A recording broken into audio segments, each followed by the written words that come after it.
Hello நண்பர்களே, இன்னைக்கு நம்ம தி அன்கேனி கவுண்டர் டிராமாவோட சீசன் 2 8வது எபிசோடு தான் பார்க்க போறோம். டிராமாவோட ஸ்டார்டிங்லயே ஹீரோயினுக்கும் வெள்ளமண்டச்சிக்கும் சண்டை ரொம்ப தீவிரமா போயிட்டு இருக்கு. அப்ப ஹீரோயின் இருந்துட்டு என்னோட கிரஷவா லாக் பண்றேன், உன் கதையை இன்னைக்கே முடிக்கிறேன்டி அப்படிங்கிற மாதிரி சொல்லிட்டு அவளை அடிக்க வரா. பட் அவ ஹீரோயின் இருந்து எஸ்கேப் ஆகி அவ கையில எப்பவும் வச்சிருக்கிற டூல்ஸை வச்சு கிரஷோட நெஞ்சிலேயே இறக்கிடுறான். கடுப்பான ஹீரோயின் அவளோட பவரை யூஸ் பண்ணி வெள்ளமண்டச்சி தூக்கி வீசிடுறா. கிரஷ் ரொம்பவே பாவம். இதுல ஹீரோயின் கொலை காண்டா இன்னையோட கதையை முடிக்கிறேன்னு சொல்லிட்டு போட்டு கும்மு எடுத்துட்டு இருக்கா வெள்ளமண்டச்சிய. ஒரு கட்டத்துல ஹீரோயின் அவ கையை கண்ட்ரோல் பண்ண முடியல, தெரிச்சு போய் உழுகுறா. என்னடான்னு பார்த்தா நம்ம வேங் அங்க வந்துட்டாரு. பட் இந்த டைம் ஹீரோயினை மட்டும் இல்லாம வெள்ளமண்டச்சியும் சேர்த்து லாக் பண்றான் வேங்கு. ஏமா என்னை விட்டே நீ பிரிஞ்சு போலான்னு பாக்குற, அவ்வளவு சீக்கிரம் நான் விட்டுருவான் அப்படின்னு சொல்லி ரெண்டு பேத்தையும் லாக் பண்ணி வச்சிருக்கான். ஒரு கட்டத்துல ரெண்டு பேத்தையும் சைக்கோகினசிஸ் மெத்தட் யூஸ் பண்ணி தெறிக்க விட்டுறான். அதுக்கப்புறம் ஹீரோயின் கண்ணு முன்னாடி அவளை கிரஷ கொல்லலான்னு வரும்போது ஹீரோயினுக்கு இன்னும் கொலை காண்டாகுது. அவ யூஸ் பண்ணுவா பாருங்க சைக்கோகினசிஸ் மெத்தட். வேங்கு தலைவரிச்சு போய் விழுந்துறான். எந்திரிச்சு பாக்குறவனுக்கு ஒண்ணுமே புரியல. ஏன்னா அங்க யாரையுமே காணோம், எல்லாருமே தப்பிச்சு போயிட்டாங்க. அதே நேரத்துல நம்ம ஆளுகுதான் ஹீரோயினை தேடிட்டு வந்துட்டு இருக்காங்க. இங்கதானே இருக்கேன்னு சொன்னா அப்படின்னு பார்த்தா பாவம் கிரஷோட அங்க ஒரு ஓரமா உட்கார்ந்துட்டு இருக்கா. இவங்களை பார்த்தவளுக்கு மனசே இல்ல, எப்படியாவது இவனை காப்பாத்துங்கன்னு கெஞ்சரா. சோ கிரஷையும் வேற கூட்டு வந்து நம்ம மாவோக்கி அவங்க பவரை யூஸ் பண்ணி அவனை சேவ் பண்ணிடுறாங்க.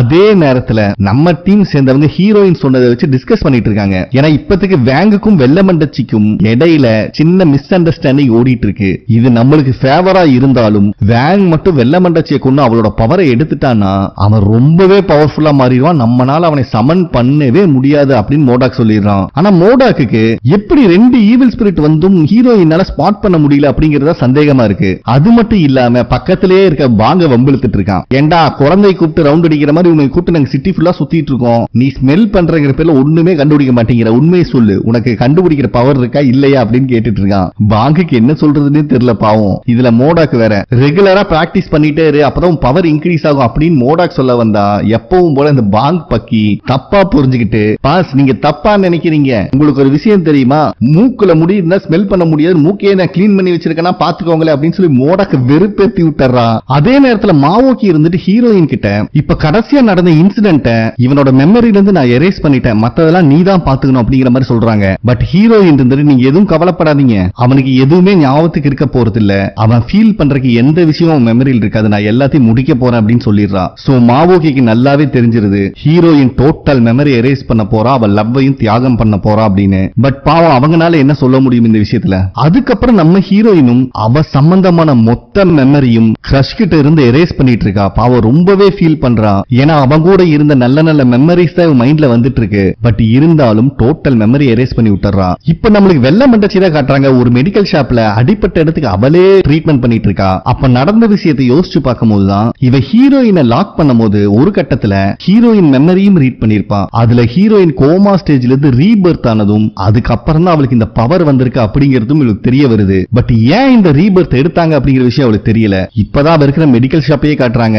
இந்த பக்கி ட்ரீட்மெண்ட் எடுக்கணுங்கிறக்காக அந்த மெடிக்கல் ஷாப்ல இருக்கிற கதையவே மொத்தமா முடிச்சு வச்சிருக்கா. நெக்ஸ்ட் டே நம்ம ஹீரோயின் ஜாகிங் போறதுக்கு முன்னாடி கிரஷ் கூட இதுக்கு முன்னாடி கேம் விளையாண்டு வின் பண்ண டாய் எல்லாம் ஒரு பாக்ஸ்ல போட்டு எடுத்து வைக்கிறா பத்திரமா. அதுக்கப்புறம் ஜாகிங் போகும்போது ஆஸ் யூசுவல் கிரஷோட அந்த பியானோ அகாடமி கிராஸ் பண்ணும்போது அவனும் ஆப்போசிட்ல வரான். பட் இவன் மெமரி எரேஸ் பண்ணனால அவனுக்கு ஹீரோயினை அடையாளம் தெரியல. ஹீரோயினும் அவனை கிராஸ் பண்ணி வந்துடுறான். அதே டைம்ல நம்ம ஆளுக ஹீரோயினை பத்தி தான் பேசிட்டு இருக்காங்க. ஏன்னா இவ சந்தோஷமா இருந்ததே அந்த கிரஷ் கூட இருக்கும்போது மட்டும்தான். கண்டிப்பா இந்த விஷயத்துல இருந்து வெளியே வரக்கு அவளுக்கு ரொம்ப டைம் ஆகும், நம்ம தான் சப்போர்ட்டிவா இருக்கணும் அப்படிங்கிற மாதிரி மாவோக்கி சொல்லிடுறாங்க. ஆனா நம்ம பாங்குகார எப்பவும் போல புதுசா ஒரு டி ஷர்ட் போட்டு வந்து நின்று இருக்கா. இதை பாக்குற எல்லாத்துக்கும் காண்டாகுது. நம்ம ஹீரோ வர டே டி ஷர்ட்ல மியூசிக் சம்பந்தமான சிம்பிள் இருக்கு, இதை பார்க்கும் போது ஹீரோயின் கிரஷ் ஒரு ஒழுங்கு முறையா டி ஷர்ட் கழட்டிடு அப்படின்னு மிரட்டிட்டு இருக்கான். இது மோடாக்கும் சரியா படுது. அதனால டே தயவு செஞ்சு கழட்டிடு, இல்லைன்னா மூக்க புடிங்கி வீசிடும் அப்படின்னு பிளாக்மெயில் பண்ணிட்டு இருக்கான். அப்ப கரெக்டா மாவோக்கி ஒரு ஸ்பெஷல் ஃபுட் செஞ்சு எடுத்துட்டு வராங்க. ஹீரோ இருந்துட்டு தயவு செஞ்சு இந்த ஃபுட் எடுத்து ஓரமா வச்சிருங்க, ஏன்னா லாஸ்ட் டைம் கிரஷ் கூட இந்த ஃபுட் தான் சாப்பிட்டோம் அப்படின்னு சொன்னோன்னு மாவோக்கிக்கும் ஞாபகம் வருது. இவங்க இப்படி பேசிட்டே இருக்கும்போது ஹீரோயின் வந்துடுறா. இதுக பாவம் மறைக்கிறங்கிற பேர்ல என்னென்னமோ பண்ணிட்டு இருக்காங்க. ஹீரோயினுக்கும் புரிஞ்சிருது, நான் போய் ட்ரெஸ் மாத்திட்டு அவ பாட்டுக்கு உள்ள போயிடுறா. அதுக்கப்புறம் எல்லாரும் ஒன்னா உட்காந்து சாப்பிட்டுட்டு இருக்கும் போது ஹீரோ ஏதோ ஒரு ஞாபகத்துல போய் மியூசிக் ஆன் பண்ணி விட்டுறான். மோடாக்கு காண்டாகுது, டே ஆஃப் பண்ணி தொழலாம் அப்படின்னு கத்துன்னு கத்துறான். பட் ஹீரோயினுக்கு நல்லாவே புரியுது இவங்க பண்ற விஷயத்தெல்லாம் பார்க்கும்போது. அதனால ஹீரோயின் வந்துட்டு நீங்க எதை நினைச்சு கவலைப்பட வேண்டாம், கிரஷ் ரொம்ப ஹாப்பியா இருக்கான், நானும் சீக்கிரம் ரெடி ஆயிருவேன் அப்படின்னு சொல்லிடுறா. அதுக்கப்புறம் தான் ஹீரோயின் இன்னொரு விஷயத்த சொல்றா. வெள்ளமண்டச்சி கூட சண்டை போடும் போது அவ மெமரியை இவளும் பாத்திருப்பா. சோ இப்போதைக்கு அவங்க ஸ்டே பண்ணிருக்கிற பிளேஸ வந்து பார்த்தா ரொம்ப லக்ஸரியான ஹோட்டலோ இல்ல ரெசார்ட்டா தான் இருக்கும், மத்தபடி கிளியரான விஷன் கிடைக்கல அப்படின்னு சொல்லிடுறா. அதுக்கப்புறம் நம்ம ஹீரோவும் பாங்கும் நிறைய ஹோட்டல்ஸ் இருக்கிற ஒரு ஏரியாக்கு தான் வந்து நின்று இருக்கானுங்க. ஹீரோ வந்துட்டு வேற வழியே இல்ல, நம்ம 1 by 1 செக் பண்ணி ஆகணும் அப்படின்னு சொன்னோனே பாங்குக்கு மூஞ்சி மாறிடுது. ஆமாடா, மோடாக் வந்து லீச்சங் பிடிக்கிற விஷயத்துல தீவிரமா இருக்காரு, சோ நம்ம தான் வேங்க பிடிச்சாகணும் அப்படின்னு சொல்லிடுறான். நம்ம மோடாக் அந்த மெடிக்கல் எக்ஸாமினர் தான் வந்து பாக்குறான். தம்பி உண்மையை சொல்லு, லீச்சங்கோட அட்டாப்சி ரிப்போர்ட்ல நீ தப்பா தானே கையெழுத்து போட்ட அப்படின்னு சொன்னா அதுக்கு பதில் பேசாம தயவு செஞ்சு அந்த மான்ஸ்டரை புடிச்சிருங்க, அவனை பார்த்தாலே எனக்கு பயமா இருக்கு அப்படின்னு கத்தி கதறிட்டு இருக்கான். டே பைத்தியமே, அவன் மான்ஸ்டர் ஆனதுக்கு நீ ஒரு முக்கியமான காரணம் தான்டா, உங்க யாரையும் அவன் சும்மா விட போறது அப்படின்னு சொல்லிட்டு மோடாக் பட்டு கிளம்பி போயிடுறான். இப்ப நம்ம லீச்சங்க தான் காட்டுறாங்க. இதுக்கு முன்னாடி மோடாக் கிட்ட அடி வாங்கின அத்தனை பேர் அங்கதான் இருக்கானுங்க.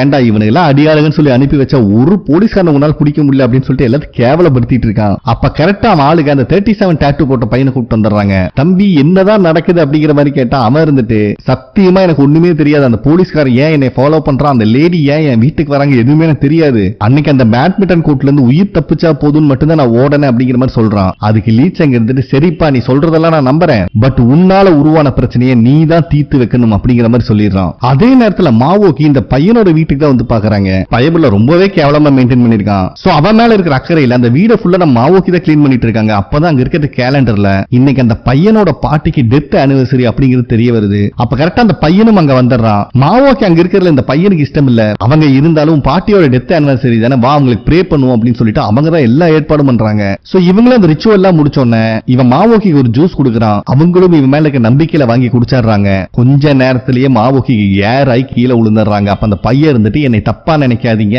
நான் உயிர் வாழணும்னா எனக்கு வேற வழி தெரியல அப்படின்னு சொல்லிடுறான். சோ எதையோ கலந்துட்டான். யாருக்கோ போன் பண்ணி நான் இந்த லேடியை புடிச்சிட்டேன் அப்படிங்கிற இன்ஃபர்மேஷனையும் கொடுத்துறான். நெக்ஸ்ட் சீன்ல லீச்சங்கோட ஆளுக ஒரு குடோன்ல மாவோக்கி கட்டி போட்டு வச்சிருக்காங்க. சுத்தி அடியாளுக இருக்காங்க. பாவம் இப்பதான் மாவோக்கி சுய நினைவே வருது. அப்ப அவனுக்கு இருந்துட்டு இந்த லேடியை மட்டும் முடிக்க கூடாது, அந்த போலீஸ்காரன் இங்க வர வைங்க, மொத்தமா முடிச்சிடலாம் அப்படின்னு பிளான் போட்டுறானுங்க. சோ மாவோக்கிய மிரட்டி மோடாக்கு போன் பண்ணி வர வைக்க சொல்றாங்க. இப்பதான் மாவோக்கிக்கே கொஞ்சம் நிம்மதியா இருக்கு. நல்ல வேளை ஆடு தானாவன் தலையை நீட்டுது அப்படிங்கிற சந்தோஷத்துல இருக்காங்க.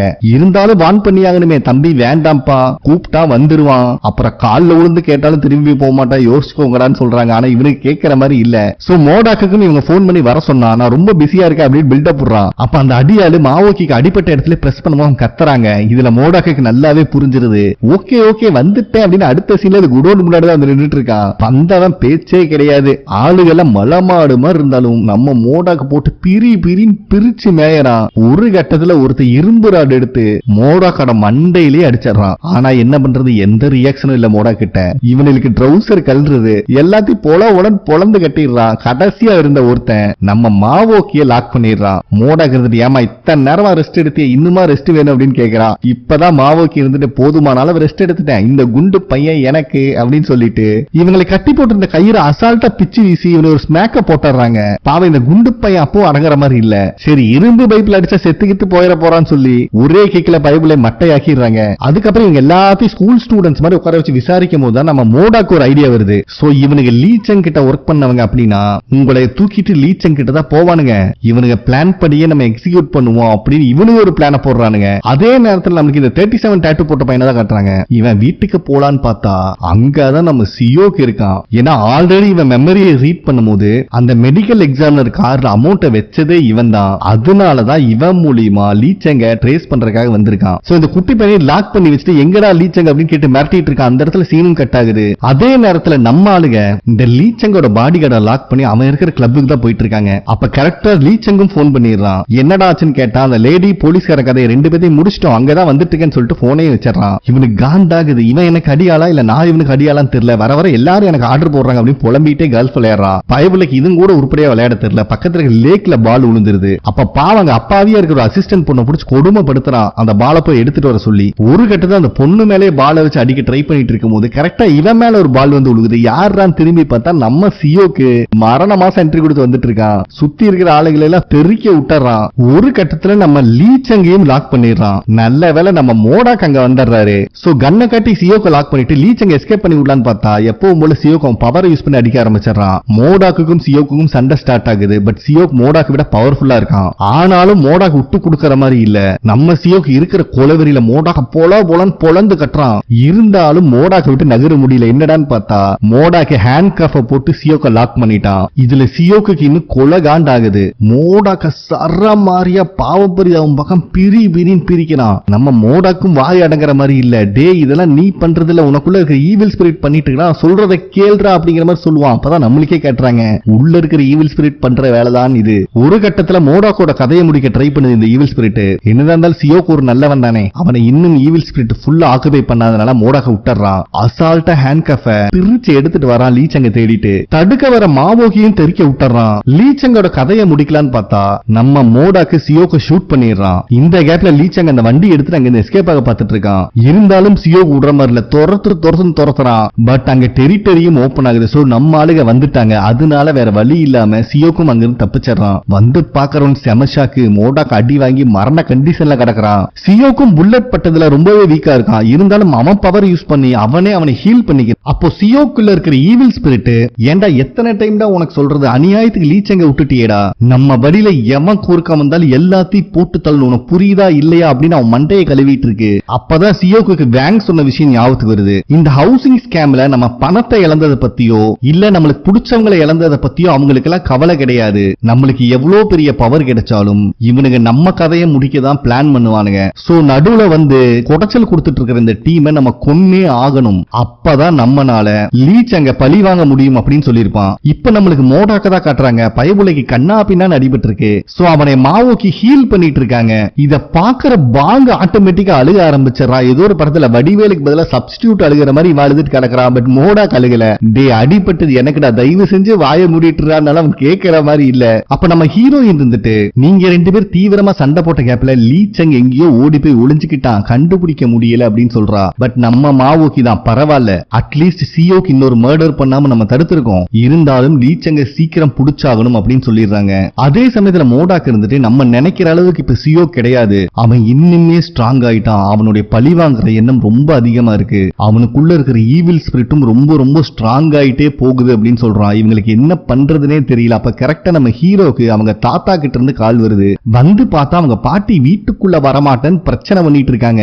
ஏன்னா சியோக்க பார்த்து ரொம்ப நாள் ஆச்சு, அவன் வருவேன்னு சொன்னா கண்டிப்பா என்னை பார்க்க வருவான் அப்படின்னு சொல்லி உட்கார்ந்துட்டு இருக்காங்க. பட் நம்ம ஹீரோ இருந்துட்டு இதுக்கு மேல சமாளிக்க முடியாது, நல்லா தெரிஞ்சு போச்சு, கண்டிப்பா இனிமேல் சியோக்கு வரமாட்டான் அப்படின்னு சொல்றான். இது அவங்க பாட்டினால ஏத்துக்கவே முடியல. பட் அதுதானே உண்மை. ஒரு கட்டத்துல இந்த விஷயத்தை அவங்க பாட்டிக்கும் புரிய வைக்கிறான். பட் பாவம் ரொம்ப ஃபீல் பண்றாங்க. நம்ம ஹீரோ தான் சமாதானப்படுத்திட்டு இருக்கான். இப்போ நம்ம சியோக்கு வேங்க தான் மீட் பண்ண வந்திருக்கான். வேங் இருந்துட்டு தம்பி இப்பவாவது புரியுதா யார ஃபர்ஸ்ட் கொல்லணும் அப்படின்னு, நீ எவ்வளவு ஸ்டெப் எடுத்து வச்சாலும் அவங்க உனக்கு குறுக்க வந்துட்டே தான் இருப்பாங்க.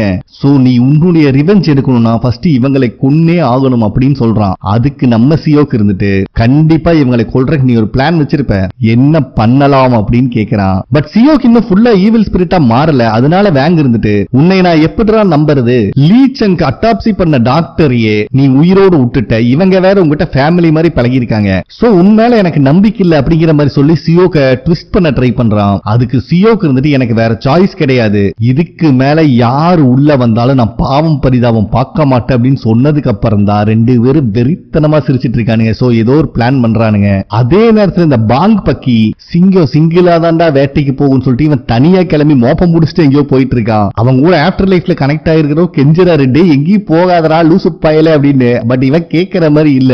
ஆனா நம்ம மோடாக்கும் ஹீரோவும் பிராக்டிஸ் பண்ணிட்டு இருக்கானுங்க. ஏன்னா மோடாக்குனால சியோக்கு யூஸ் பண்ண பவரை தடுக்க முடியல. அதனால சைக்கோகினிசிஸ் மெத்தட மோடாக் மேலே யூஸ் பண்ண சொல்லி அந்த பவரையும் தாண்டி அடிக்க ட்ரை பண்றான். ஒரு கட்டத்துல ஹீரோ மேல ஒரு பஞ்சையும் விட்டுறான். ஆனா பதிலுக்கு ஹீரோ அசால்ட்டா மோடாக்க பறக்க விட்டுறான். சோ இவனுக்கு இப்படியே பேசிட்டு இருக்கும் போது பாங் இருந்துட்டு டே நான் ஈவில் ஸ்பிரிட்டை கண்டுபிடிச்சிட்டேன், எனக்கு நிறைய ஸ்மெல் அடிக்குது அப்படின்னு இன்ஃபார்ம் பண்ணிட்டு இருக்கான். இவனுக்கும் புரியல. பட் இது கண்டிப்பா வேங்கோட ஸ்மெல் இல்ல, ஏதோ புது விதமா இருக்கு அப்படின்னு சொல்லிட்டே இருக்கும்போது நம்ம ஹீரோயினும் வரா. ஏன்னா அவளுக்கும் விஷன் வந்திருக்கு, சியோக்கு இங்க பக்கத்துலதான் ஹோட்டல் இருக்கா அப்படின்னு இன்ஃபார்ம் பண்ணிடுறான். இப்ப சியோக்கு தான் காட்டுறாங்க. இவங்க நினைச்ச மாதிரி அதே ஹோட்டலுக்குள்ளதான் என்டர் ஆகுறான். டெரிட்டரியும் ஓபன் ஆகுது. பயபுல வாண்டடா லிப்ட்ல ஏறி 123வது ஃப்ளோருக்கு போறான். என்ன பிளான் வச்சிருக்கான்னு தெரியல. சோ நம்ம ஆளுகளும் அந்த ஹோட்டலுக்கு வந்துடுறாங்க. பட் வாங்க இருந்துட்டு அந்த ஸ்மெல் இப்ப அடிக்கல அப்படின்னு சொல்லிடுறான். இருந்தாலும் ஹீரோயின் கண்டிப்பா சியோக்கு இந்த லிப்ட்ல தான் போனா, டாப் ஃப்ளோருக்கு தான் போயிருக்கணும்னு சொல்லிட்டு அங்கதான் போயிட்டு இருக்காங்க. அப்போ பாங்குக்கு திருப்பியும் ஸ்மெல் அடிக்க ஆரம்பிக்குது. நம்ம ஹீரோக்கு என்ன நடக்குதுன்னே புரியல. ஏன்னா கிரவுண்ட் ஃப்ளோர்ல அடிக்காத ஸ்மெல் 75வது ஃப்ளோர் தாண்டதுக்கு அப்புறம் அடிக்க ஆரம்பிக்குது. பட் பாங் இருந்துட்டு இது அப்பளே அடிச்ச ஸ்மெல் இல்ல, வேங்கோட ஸ்மெல் அப்படின்னு சொல்றான். கேட்கறவங்களுக்கு சரியான ஷாக்கு. சோ வேங்கும் சியோக்கும் ஒன்னாதான் இருக்காங்க அப்படின்னு இவங்களுக்கு கன்ஃபார்ம் ஆகுது. நம்ம ஹீரோக்கு நல்லாவே புரிஞ்சிருது. ஏன்னா பாங்னால குறிப்பிட்ட குறிப்பிட்ட டிஸ்டன்ஸ்குள்ள தான் ஸ்பெல் பண்ண முடியும். இவனுக்கு ரொம்பவே ஹைட்டான பிளேஸ் இருந்தனாலதான் யாருனாலே கண்டுபிடிக்க முடியாம இத்தனை நாள் தப்பிச்சிட்டு இருந்திருக்கானுங்க. நம்ம ஆளுகளும் 123வது ஃப்ளோருக்கு வந்துடுறாங்க. நம்ம ஹீரோவும் எப்பவும் போல டெரிட்டரி கிரியேட் பண்ண ட்ரை பண்றான். பட் எந்த ரியாக்ஷனும் இல்ல. எல்லாத்துக்கும் செம ஷாக் ஆகுது. திருப்பி அவன் ட்ரை பண்ணிட்டு இருக்கும் போது வீகன் இருந்துட்டு டெரிட்டரினால உங்களை ரீச் பண்ண முடியல, ஏன்னா நீங்க ரொம்பவே ஹைட்டான இடத்துல இருக்கீங்க, தயவு செஞ்சு அங்கிருந்து வெளியே வந்துருங்க, டெரிட்டரி இல்லாம அந்த ஈவில் ஸ்பிரிட் உங்களால ஒன்னும் பண்ண முடியாது அப்படின்னு கத்தி கதறிட்டு இருக்காங்க. சோ இப்பதான் மோடாக்ல இருந்து மத்த எல்லாத்துக்கும் தெரிய வருது டெரிட்டரிக்கும் ஒரு பர்டிகுலர் ஹைட் லிமிட் இருக்கு அப்படின்னு. அப்ப கரெக்டா வேங்கும் வந்துடுறான், பின்னாடியே சியோக்கும் வந்துடுறான். சோ நம்ம ஆளுகளை கட்டம் கட்டிட்டானுங்க. சண்டையும் ஸ்டார்ட் ஆகுது. வேங்கும் சியோக்கும் நம்ம ஆளுகளை போலன்னு பொலந்து கட்டுறானுங்க. நம்ம ஆளுங்க என்ன முயற்சி பண்ணாலும் சரி அவனுல டச்சும் கூட பண்ண முடியல. நம்ம சியோக்கு வேற ஹீரோவை பீரின்னு பிரிச்சு மேயறான். ஒரு கட்டத்துல நம்ம ஆளுகளுக்கு தெரிஞ்சிருது தனியா மோத முடியாது அப்படின்னு. சோ ரெண்டு பேர் ஒவ்வொரு ஈவில் ஸ்பிரிட்டை அடிக்க ஆரம்பிக்கிறாங்க. நம்ம பாங்கல சியோக்க தூக்கியே ஸ்மாக் போட்டுறாரு. சோ வேங்க 2 பேரும் சியோக்க 2 பேரும் சேர்ந்து கண்ட்ரோல் பண்ணிடுறாங்க. செம குரூஷியல் மூமெண்ட். நம்ம ஹீரோனால எந்திரிக்க முடியல. இப்பத்துக்கு யாருனாலையும் நகர முடியாத பொசிஷன்ல இருக்காங்க. இப்ப லிப்டும் ஓபன் ஆகுது. பார்த்தா மரண மாசா வெள்ள மண்டச்சி வந்து நிக்கிறா. பாவம் இவங்களுக்கு என்ன பண்றதுனே தெரியல. வந்தவன் நம்ம ஹீரோவை லாக் பண்றான். சோ ஹீரோவோட மெமரியை ரீட் பண்ணும்போது தான் அவன் ஆக்சிடென்ட்க்கு அப்புறம் ஹாஸ்பிட்டல் இருந்து எந்திரிச்சது, ஒரு கட்டத்துல வீகன் இவனை ஆக்குபை பண்ணது அப்படிங்கிற எல்லா விஷயமும் இவங்களுக்கு தெரிய வருது. சோ இந்த டீம்ல இருக்க அத்தனை பேத்துக்கும் ரீபர்த் கிடைச்சிருக்கு. அதனாலதான் இந்த டீம்ல ஜாயின் பண்ணிருக்காங்க அப்படின்னு இவங்களுக்கு தெரியுது. அவளும் ஹீரோவை எவ்வளவு அடிக்க ட்ரை பண்ணுவானா, ஹீரோ ஒரு கட்டத்துல வெள்ள மண்டச்சி லாக் பண்ணிடுறான். அப்ப வெள்ள மண்டச்சி இருந்துட்டு எனக்கு நல்லாவே தெரியும்டா நீ என்னை விட பவர்ஃபுல்லா இருப்பேன்னு, கண்டிப்பா உங்க கூட சண்டை போட்டு என்னால ஜெயிக்க முடியாது, ஆனா ஒரு கவுண்டரா நீ ஒரு ரீபர்த் எடுத்திருக்கீல, அந்த மெமரி என்னால எரேஸ் பண்ண முடியும்னு சொல்லிட்டு ஹீரோ கவுண்டர் ஆனதுல இருந்து இப்ப வரைக்கும் இருக்கிற அத்தனை மெமரி எரேஸ் பண்ணி விட்டுறா படுவாவி. பாக்குறவங்க கத்தி கதறிட்டு இருக்காங்க. ஆஃப்டர் லைஃப்ல இருக்கிற வீகன்னாலையும் முடியல, அவங்க ஹெல்த் ப்ராப்ளம் ஆகுது. பிரசன்ட்ல நம்ம ஹீரோ அன்கான்சியஸ்க்கு போயிடுறான். இத பாக்குற வேங்குக்கு கொலை காண்டாகுது. என்னடி பண்ணி வச்சிருக்க அப்படின்னு கத்துன்னு கத்துறான். அதுக்கு வெள்ள மண்டச்சி இருந்துட்டு என்னால எதுவும் பண்ண முடியாதுன்னு தானே நினைச்சிட்டு இருந்தேன், இதுக்கப்புறம் எப்படிடா உன்னால ஹீரோவோட பவரை எடுத்துக்க முடியும் அப்படின்னு கேட்ட உடனே பையனுக்கு மூஞ்சியே இல்ல. கோபத்தின் உச்சக்கட்டத்துக்கே போயிடுறா வேங்கு. பவர் யூஸ் பண்ணி நம்ம ஆளுல கண்ணா அப்படின்னு தெறிக்க விட்டுட்டு இருக்கான். பட் வெள்ள மண்டச்சி சைக்கோத்தனமா சிரிச்சுக்கிட்டே தான் இருக்கான். இங்க நடக்கிற விஷயத்தெல்லாம் பாக்குற சியோக்கு இப்பதான் புரியுது வேங் இவ்வளவு பிளான் பண்ணதே ஹீரோவோட பவரை எடுத்துக்கணும் தான். பட் இப்ப அது முடியலன்னு கடுப்புல இருக்கான் அப்படின்னு நல்லா தெரியுது. நம்ம ஹீரோ பாவம் அன்கான்சியஸ்ல கிடக்குறான். இந்த இடத்துல இந்த எபிசோடையும் கம்ப்ளீட் பண்றாங்க. ஓகே ஃப்ரெண்ட்ஸ், கண்டிப்பா உங்களுக்கு பிடிச்சிருக்கும் நம்புறேன். நெக்ஸ்ட் எபிசோட்ல மீட் பண்ணலாம். நன்றி.